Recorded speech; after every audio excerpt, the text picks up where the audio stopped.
10월 2일 수요일 하나님 말씀입니다. 오늘은 창세기 39장 같이 읽어보도록 하겠습니다. 39장은 한마디로 요셉이 애굽에 가서 감옥에 들어가고 종으로 살아가는 모습을 다루고 있지요. 이 어려운 여건 형편 속에서도 하나님이 함께 하심으로 어떻게 형통하게 하시는지 이런 것을 관점으로 중점으로 보시면 되겠습니다. 요셉이 형제들에 의해서 팔려가게 되었습니다. 형들이 양을 치러 가서 멀리 가 있을 때 아버지의 심부름으로 형들이 잘하고 있는지를 보러 갔다가 집에도 돌아가지 못하고 죽임을 당할 처지에 있을 때 그래도 생명은 해하지 말자 해서 무역상으로 지나가고 있는 이스마엘의 후손들에게 의해서 애굽으로 팔려가게 되죠. 그래서 은 30 종의 몸값을 받고 애굽으로 간 요셉은 그래도 친위대장이라고 하는 보디발의 집에 이렇게 팔려가게 되었습니다. 친위대장은 바로의 신하이죠. 바로의 요즘으로 말하면 호위병 같은 이렇게 바로를 지키는 군대 정도 생각하면 되겠습니다. 그래서 그 집에 친위대장의 집에 종으로 팔려가게 되었습니다. 그래서 이 종으로 팔려갔고 다른 나라에까지 팔려갔으니까 이제 모든 것이 끝났다 하겠는데 거기에 보면 형통한 자가 되었다고 합니다. 오히려 애굽에 가서 형통하게 되었다. 원인은 여호와께서 요셉과 함께 하셨기 때문이다. 종으로 팔려가고 다른 나라에 가서 기구한 인생을 10대부터 살게 되었지만 그 인생을 형통하다라고 설명하는 것은 어떤 그 형편 자체가 개선된 것이 아니죠. 종에서 풀려났다든지 고향으로 돌아왔다든지 상황이 달라진 것은 아닙니다. 열악한 순간 그 형편 중에도 형통하다. 하나님이 함께 하셨다. 참 39장은 많은 것을 생각하게 합니다. 우리 인생에서 잘 나가고 잘 풀리고 아무 걱정 근심이 없을 때 형통하다 하겠지만 성경에서 형통은 그런 것이 아니라 감옥에 있더라도 하나님이 함께 하심 그 자체를 형통하게 하시죠. 내 형편이 개선되고 좋아지는 것을 형통이라 하지 아니하고 나는 지금 고난과 어려운 처지에 노예로 팔려간 처지에 있을지라도 하나님의 계획하심이 순순히 진행되어 가고 이루어져 가고 하나씩 실현되어 가는 것을 형통하다 하는 것이죠. 하나님의 뜻이 하나님의 계획하에 잘 이루어져 진행하고 있다. 이렇게 보면 되겠습니다. 그렇게 요셉은 은혜를 받고 형통한 삶을 종으로서 살아가고 있을 때 또 한 가지의 해프닝이 일어나죠. 요셉이 그 주인에게 은혜를 입어서 이제는 가정 총무가 되었습니다. 보디발의 집에 모든 일을 도맡아 하는 책임자가 된 거죠. 모든 소유를 그에게 다 맡겼다 할 정도니까 신임을 얻고 또 이렇게 살아가게 됐는데 그 원인은 은혜를 입었다 하죠. 그래서 그 집의 모든 소유물을 주관하는데 그때 5절에 보시면 특이한 표현이 있죠. 모든 소유를 주관하게 한 때부터 여호와께서 요셉을 위하여 그 집에 복을 주셨다. 그래서 이런 것이 형통함이라 하겠습니다. 비록 종살이를 살고 있지만 하나님이 함께 계심으로 그 주변에 그 다른 사람들까지 요셉으로 인해서 복을 받게 되고 은혜를 누리게 되는 것, 이런 것이 형통한 인생이라 하겠죠. 그래서 여호와의 복이 그의 집과 모든 소유에 미쳤다. 요셉 한 사람으로 인해서 하나님의 은혜가 그 땅에 충만하고 하나님이 주시는 복이 그 가정에 충만하다. 이런 것이 형통하다 하겠죠. 예를 들면 우리가 형통하다, 나는 아무 문제 없다, 잘 풀린다 하는데 나로 인해서 다른 사람에게 하나님의 은혜가 전달되지도 않고 하나님의 역사가 보여주지도 않고 다른 사람들이 나를 보면 저 사람 하나님 믿나 싶을 정도라면 형통하다 할 수 없겠습니다. 그냥 뭐 아무 문제 없이 잘 산다, 이런 정도겠죠. 그러나 형통하면 하나님이 함께 하심으로 하나님 살아계심이 나타나고 하나님의 계획이 이루어져 가는 이런 것이라 하겠죠. 그런데 하나님의 뜻이 우리 인생에서 나타나면 그 인생이 참 복받고 좋은 인생, 행복한 인생, 복된 인생이지 않겠습니까?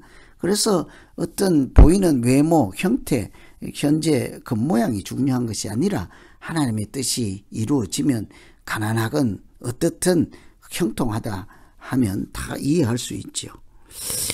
그런데 이렇게 하나님이 함께 하셔서 요셉으로 인해서 그 가정이 복을 받고 좋은 때를 살고 있었지만 한 가지 문제가 생겼죠. 보디발의 아내가 요셉을 이렇게 동침하자 하고 유혹을 한 것입니다. 요셉이 용모가 뛰어났다 하더라도 그 주인의 아내가 이렇게 동침하기를 요청할 때 이 하나님이 함께 하심으로 형통한 사실을 알았더라면 이 요셉은 세상에 물들지 아니하고 자기를 지켜 경건하게 할 뿐만 아니라 하나님의 뜻을 살펴야 하지 않겠습니까? 그래서 이 요셉은 그 보디발 아내의 요청을 거절하고 이렇게 하나님을 이렇게 신뢰하며 동행할 수가 있었죠. 그래서 9절에 보면 어찌 이 큰 악을 행하여 하나님께 죄를 짓겠습니까? 이 요셉이죠.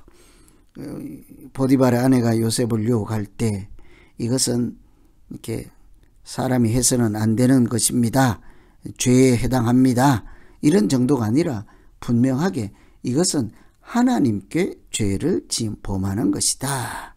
이렇게 얘기를 하므로 요셉은 하나님 앞에서 자기를 살피고 자기를 지키려 하는 것을 볼 수 있습니다. 이런 것이 경건인 거죠. 이런 것이 하나님을 경외하는 것이죠.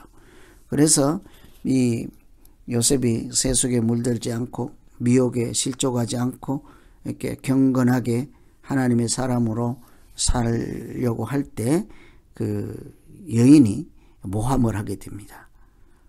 자기 남편이 왔을 때 이 사람이 나에게 이렇게 못된 짓을 하고 도망을 가서 옷을 두고 갔다, 이렇게 꾸며대서 이 억울한 누명을 쓰게 되죠. 그리고는 그 일로 인해서 옷을 두고 뛰쳐나온 그 일로 인해서 이 요셉은 그 부인의 아내의 모함 때문에 감옥에 갈 수밖에 없었습니다. 부인의 말을 믿을 수밖에 없겠죠. 종의 얘기를 듣겠습니까? 그래서 감옥에 갇혔습니다. 그런데 거기는 일반 감옥이 아니라 왕의 죄수들이 갇혀 있는 곳이라 합니다. 그래서 고관대작들이나 궁궐에서 일하는 사람들이나 왕과 관련된 사람들 중에 죄를 범하였을 때 가두는 특별한 감옥에 가게 된 것이죠. 그런데 21절에 보시면 요셉과 함께 하셨다. 감옥에서도 하나님이 요셉과 함께 하셨다. 뿐만 아니라 하나님은 요셉과 함께 하심으로 그 감옥에서 간수장으로부터 요셉이 은혜를 받게 하였습니다. 하나님이 역사하셔서 사람들로 하여금 요셉에게 은혜를 베풀게 하신 거죠. 요셉의 입장에서는 하나님이 함께 하심으로 잘 표시가 안 나잖아요. 사람들로부터 은혜를 입게 하셨다. 알겠죠? 하나님이 도우신다. 하나님이 여기 계신다. 하나님이 나를 지켜주신다. 하나님이 함께 하신다. 이런 사실을 요셉이 알지 않겠습니까? 그래서 요셉은 감옥에서도 형통한 인생을 산다. 감옥에서 뭐 화려하고 부자되고 잘 나가는 인생이 아니라 형통하다 하는 것이 무엇이겠습니까? 하나님의 뜻이 차곡차곡 진행되어 이루어져 간다 하는 것이죠. 감옥에 비록 있지만 이 요셉은 감옥을 통해서 바로를 만나게 되고 이제는 가정 총무가 아니라 나라의 총무가 되는 길로 하나님께서 차근차근 하나씩 인도해 주셨다. 그러니 형통하다라고 하는 거죠. 하나님이 함께 하심으로 요셉이 고난 인생, 참 어려운 인생일지라도 그러나 큰 그림과 먼 관점, 넓은 시간적인 관점에서 보면 하나님의 뜻을 이루어가는 과정에 불과한 것이죠. 그래서 이 요셉은 감옥에서도 간수장으로부터 은혜를 받고, 사실은 하나님의 은혜이죠. 간수를 통해서 하나님께서 은혜를 베푸시고 요셉이 은혜를 받게 하였습니다.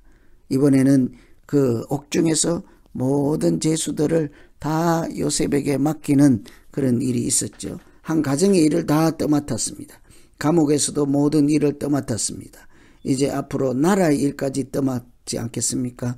앞으로 그 나라뿐만 아니라 하나님 나라의 일도 떠맡는 사람으로 요셉이 성장하고 발전해 가는 것을 볼 수 있죠. 이런 면에서 요셉은 인류를 구원하시는 예수님을 가장 잘 보여주는 인물이라 하겠습니다. 종으로 요셉이 팔려간 것도 은 30이요. 예수님이 유다에 의해서 제사장들에게 팔렸을 때 몸값도 은 30입니다. 그것이 종의 신분으로 이렇게 받는 몸값이죠. 그렇게 종의 몸값을 받았지만 요셉은 나라의 총리로서 그 형제들을 구원하고 다른 사람들에게 구원의 은혜를 베푸는 것처럼 또한 예수님께서도 십자가에 달리심으로 사람들을 구원하시는 하나님의 역사를 나타내시잖아요. 그래서 이 요셉을 통해서 예수님께서 어떻게 인류를 구원해 가시는 과정인 것을 이 요셉을 통해서 쫙 필름처럼 보여주는 것이죠. 요셉이 뭐 잘못을 해서가 아니라 형들의 시기 질투 때문에 팔려가잖아요. 종으로 팔려갔습니다. 그러나 그때부터 하나님이 함께 하십니다.